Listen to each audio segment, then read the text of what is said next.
Bonjour à tous. En Côte d'Or, le feu au plateau de Chenauve est circonscrit. Le feu s'est déclaré hier en fin d'après-midi, juste au-dessus de la déchetterie de Marsanne-et-la-Côte. Avec le vent, les flammes se sont propagées sur le bois à proximité. Entre 40 et 50 pompiers ont été dépêchés sur place.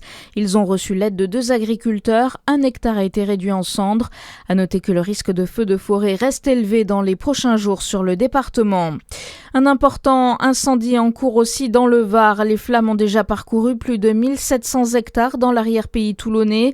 Partie de Pontevès, elle menace aujourd'hui plusieurs communes dans les secteurs de Cotignac, Corrence et Montfort-sur-Argence.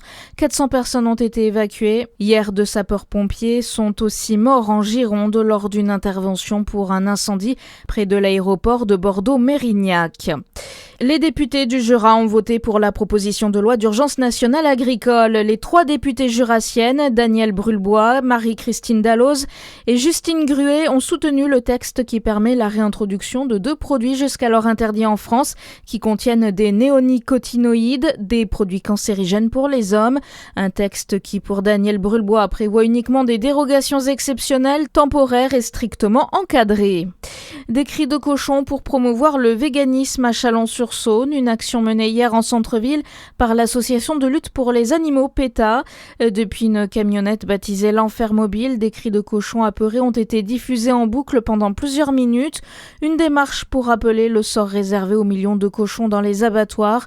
Une incitation aussi à ne plus consommer de viande. Un Chagall entre pour la première fois dans les collections du musée des Beaux-Arts de Besançon. L'histoire est atypique. L'estampe L'acrobate au violon, réalisée en 1924, a été cédée gracieusement par la direction régionale des douanes de Franche-Comté après une saisie en 2006. Un choix qui n'est pas anodin. Besançon abrite depuis 1784 le siège de la direction des douanes.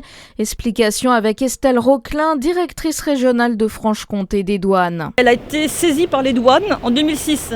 Elle se destinait vers la Suisse avec d'autres œuvres d'art, mais celle-ci n'était pas accompagnée de documents qui justifiaient de l'autorisation de l'État lui permettant de quitter le territoire français. Elle a été saisie et elle a été, avec leur accord sous transaction douanière, abandonnée au profit de l'État, donc de la douane. Nous avons décidé il y a quelques années de l'aliéner, c'est-à-dire de nous en séparer, et nous avons fait le choix de la céder à un musée. Notre choix est parti sur le musée des Beaux-Arts et d'Archéologie de Besançon. Ce sont les conservateurs du musée des Beaux-Arts qui ont fait ce travail d'authentification de l'œuvre, de vérification documentaire et qui ont établi la provenance. Et en raison de la fragilité de l'œuvre, elle ne sera exposée que ponctuellement à l'occasion d'expositions temporaires. Et puis le Belge Remco Evenepoel a remporté hier la 16e étape du Tour de France, contre-la-montre entre Évian et Thonon-les-Bains. À suivre votre météo sur Fréquence Plus.